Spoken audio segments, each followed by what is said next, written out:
अस्सलाम वालेकुम रहमतुल्लाहि व बरकातहू। आप देख रहे हैं यूट्यूब चैनल स्टोरी विद धानिया। जी तो व्यूवर्स, अगर आप चैनल पर न्यू हैं तो चैनल को सब्सक्राइब कर लें और बेल आइकन को दबाना मत भूलिएगा ताकि आने वाली सारी वीडियोस आप तक पहुंच सकें। जी तो व्यूवर्स, आज हम जिक्र करेंगे कुरान करीम की सूरह तौबा का। सूरह तौबा में किन तीन सहाबा इकराम की कबूल तौबा का जिक्र है। तो चलिए चलते हैं वीडियो की तरफ। कुरान हकीम की सूरह तौबा में तीन सहाबा इकराम की कबूल तौबा का जिक्र है। कुछ इस तरह से आया है, और इन तीनों शख्सों पर भी नजर रहमत फरमा दी जिनके फैसला को मौखर किया गया था।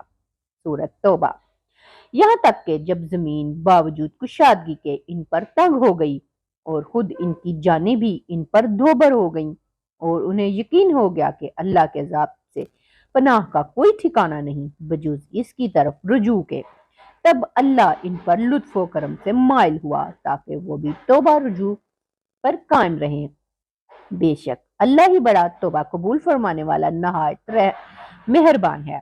इस तौबा का तल्लुक तीन सहाबा से है जिनके नाम ये हैं: काब बिन मालिक, मरारा बिन रबी और हलाल बिन उमैया। ये वाकया ग़ज़वा तबूक के मौका पर पेश आया। इस वक्त मुसलमान तरह तरह की मुश्किलात में घिरे हुए थे। सख्त गर्मी का मौसम था, सफर बड़ा तवील और जान गुसल था। ऐसा वक्त भी आया कि एक ऊंट पर बारी बारी सवार होते, सिर्फ एक खजूर पर ही रात बसर करना पड़ती। पानी इतना कम था कि ऊंट को ज़िबा करके इनके पेट में जो पानी होता इनसे प्यास को बुझाते। हालात की संगीनी की वजह से बाज मुखलिस मुसलमान भी लड़खड़ा गए थे, लेकिन अल्लाह ताला की खुसूसी तौफीक से सफरे जहाद पर रवाना हुए। सही बुखारी और मुस्लिम में जो रिवायत दर्ज है, इसके रावी खुद इन तीनों में से एक सहाबी हजरत काब बिन मालिक हैं। हजरत काब बिन मालिक रज़ियल्लाहु तआला अन्हा रवायत करते हैं, जिन दिनों ग़ज़वा तबूक के लिए तैयारी हो रही थी, मेरी सेहत और माली हालत बहुत अच्छी थी। मेरे पास सवारी के लिए दो ऊँटनियाँ थीं। इससे कभी कभी मेरे पास सवारी के लिए दो जानवर जमा नहीं हुए थे। जुमेरात के दिन हजूर नबी करीम सल्लल्लाहु अलैहि वसल्लम अपने 30,000 जान निसारों के हमरा तबूक की तरफ रवाना हुए। मैंने दिल में सोचा कि चंद जरूरी कामों से जल्द फारिग होकर लश्कर के साथ जा मिलूंगा। पहला दिन भी गुजर गया, लेकिन मुझे इन कामों से फरागत ना हुई। दूसरा दिन, फिर तीसरा दिन भी इसी तरह गुजर गया, लेकिन मैं फारिग ना हुआ। जब कई दिन गुजर गए तो मैंने ख्याल किया अब तो लश्कर बहुत दूर चला गया होगा और अब मेरा जाना बेसूद है। चुनाचे मैंने लश्कर के पीछे जाने का इरादा तर्क कर दिया। जब मैं बाजार जाता तो मुझे इन लोगों के सिवा जो निफाक की तहमत मोहतन थे या जो मजूर थे और जंग में शिरकत के काबिल ना थे, और कोई मुसलमान दिखाई ना देता, मुझे अपनी इस हरामा नसीब पर बड़ा दुख होता। एक बार ख्याल आया कि अगरचे ताखिर हो गई है फिर भी चला जाता हूँ। काश मैं ऐसा ना करता, लेकिन ऐसा ना कर सका। वक्त गुजरता गया, यहाँ तक कि हुज़ूर नबी करीम सल्लल्लाहु अलैहि वसल्लम के बखारी ऑफिस वापिस आने की इतलात आने लगी। मुझे रंजो गम ने आ लिया। मैं सोचने लगा कि बारगाह रसालत में अपनी इस गैर हाजिरी के लिए क्या उज़र पेश करूं।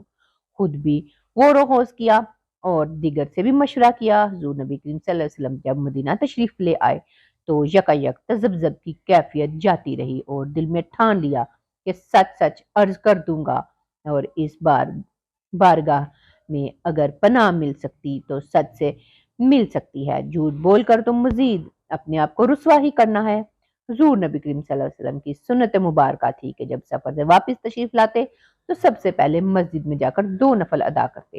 इसके बाद जब हजरत खातून जन्नत के यहाँ कदम रंजा फरमाते, इसके बाद अज़वाज मुतहरात के हुजरों को जीनत बख्शते। जब हुजूर नबी करीम सल्लल्लाहु अलैहि वसल्लम मस्जिद तशरीफ ले आए और नफलों से फारिग होकर बैठे तो मुनाफिकीन ग्रोह दर ग्रोह हाजिर होकर झूठे बहाने पेश करने लगे। हुजूर नबी करीम सल्लल्लाहु अलैहि वसल्लम इनके बातिन को अल्लाह ताला की बारगाह में तफवीज करके इनकी जारी उजरदारियों को कबूल फरमा लेते। मुझे भी बाज लोगों ने ऐसा ही करने का मशवरा दिया, लेकिन मैंने खिदमत अक़दस में हाजिर होकर अपनी हरामा नसीबी की सच्ची दास्तां अर्ज कर दी। हुजूर नबी करीम सल्लल्लाहु अलैहि वसल्लम ने मेरी अर्ज गुजाश्त को सुनकर फरमाया, इसने जो कुछ भी कहा सच कहा है। जाओ उठो, तुम्हारा फैसला अल्लाह ताला फरमाएगा। کئی لوگوں نے مجھے بڑی سرزنش کی کہ تم نے صاف گوئی سے کام لے کر اپنے مصیبت میں گرفتار کروا دیا۔ میں نے خیال کیا کہ واپس جا کر کوئی عذر پیش کروں، لیکن پھر خیال آیا کہ ایک گناہ تو یہ کہ جہاد میں شریک نہیں ہوا، اور دوسرا گناہ یہ کروں کہ یہ بارگاہ نبوت میں جھوٹ بولوں۔ میں جرت ہرگز نہیں کروں گا۔ میں نے پوچھا کہ کسی اور کو بھی اس قسم کا حکم ملا ہے، تو بتایا گیا کہ حلال بن امیہ اور مرارہ بن ربی کو بھی یہی فرمایا گیا ہے۔ تو نبی کریم صلی اللہ علیہ وسلم نے لوگوں کو ہمارے ساتھ بات چیت کرنے سے بھی منع فرما دیا۔ اب ہمارے ساتھ نہ کوئی ہم کلام ہوتا تھا اور نہ ہی ہمارے اسلام کا جواب دیتا۔ ہمیں یوں محسوس ہونے لگا کہ یہ وہ لوگ ہی نہیں جو پہلے تھے، اور ہم جن کو جانتے تھے وہ یہ دیس ہی نہیں جس میں ہم نے عمر گزاری، بلکہ یہ کوئی نیا دیس ہے جس کے کوچہ و بازار اور در و دیوار ہمارے لیے بالکل غیر مانوس ہیں۔ مجھے اندیشہ کھائے جا رہا تھا، اگر اسی حالت میں موت آ گئی اور حضور نبی کریم صلی اللہ علیہ وسلم نے نماز جنازہ نہ پڑھائی تو کیا بنے گا؟ میرے دیگر دونوں ساتھی تو رات دن گریہوزاری میں گزار دیتے، انہیں دنیا و ما فیہا کی خبر ہی نہ تھی۔ انہوں نے تو باہر نکلنا ہی بند کر دیا، جبکہ میں کبھی کبھی بازار جاتا، لیکن نہ کوئی مجھے سلام کہتا اور نہ کوئی میرے سلام کا جواب دیتا۔ ایک روز میں لوگوں کی سرد مہری سے تنگ آ کر مایوس ہو کر اپنے چچا زاد بھائی ابو قتادہ کے پاس چلا گیا، جو اس وقت باغ میں تھا۔ مجھے اس سے بڑی محبت تھی۔ میں نے سلام کیا تو اس نے کوئی جواب نہ دیا۔ میں نے کہا، اے بھائی، کیا تمہیں علم نہیں کہ میں اللہ تعالیٰ اور اس کے رسول سے محبت کرتا ہوں؟ وہ چپ رہا۔ میں نے 3 مرتبہ یہ جملہ دہرایا، وہ بولا تک نہیں۔ آخر چوتھی بار جب میں نے اسے یہی بات کہی تو اس نے صرف اتنا کہا، اللہ تعالیٰ اور اس کا رسول بہتر جانتے ہیں۔ اس وقت بے اختیار میرے آنسو نکل بہے اور میں وہاں سے شکستہ دل واپس چلا آیا۔ میں بازار سے گزر رہا تھا کہ شاہ غسان کا ایک ایلچی مجھے تلاش کر رہا تھا۔ لوگوں نے اشارہ سے اسے میری طرف متوجہ کیا کہ یہ کعب ہے جسے تم تلاش کر رہے ہو۔ وہ میرے قریب آیا اور مجھے اپنے بادشاہ کا خط دیا۔ اس نے خط میں مجھے لکھا، ہم نے سنا ہے کہ تیرے صاحب نے تجھ پر بہت جفا کی ہے اور تیرے ساتھ ناروا سلوک کیا جا رہا ہے، تو ایسا نہیں کہ تیری توہین کی جائے۔ تو میرے پاس آ جا، دیکھ میں کس طرح تیری قدردانی کرتا ہوں۔ یہ پڑھ کر میں آگ بگولا ہو گیا اور میں نے اس خط کو نظر آتش کر دیا اور اسے کہا کہ اے اپنے بادشاہ کو کہنا کہ اس خط کا میرے پاس یہی جواب تھا۔ میں نے اپنے دل میں کہا، میری بدبختی ملاحظہ ہو کہ ایک کافر کو یہ جرت ہو رہی ہے کہ میرے ایمان پر ڈاکہ ڈالے۔ اس رنج و علم میں 40 دن گزر گئے۔ 40واں دن حکم ہوا کہ ہم اپنی بیویوں سے بھی الگ رہیں۔ چنانچہ میں نے اپنی بیوی کو اس کا میکے بھیج دیا۔ میں نماز پڑھنے کے لیے مسجد نبوی جایا کرتا تھا اور حضور نبی کریم صلی اللہ علیہ وسلم کو سلام عرض کیا کرتا اور پھر یہ دیکھتا کہ کیا لب مبارک جنبش ہوئی ہے۔ جب میں نماز میں مشغول ہوتا تو سرور دو عالم اپنی نگاہ لطف کو میری طرف مبذول فرماتے، اور جب میں فارغ ہوتا تو اعراض فرما لیتے۔ یہ لمحے میرے لیے بڑے صبر آزما تھے۔ 50ویں رات کو ہماری توبہ کی قبولیت کی آیت نازل ہوئی۔ صبح کی نماز کے بعد حضور نبی کریم صلی اللہ علیہ وسلم نے اعلان فرمایا۔ صحابہ اکرام دوڑے ہوئے مبارک مدینے آئے۔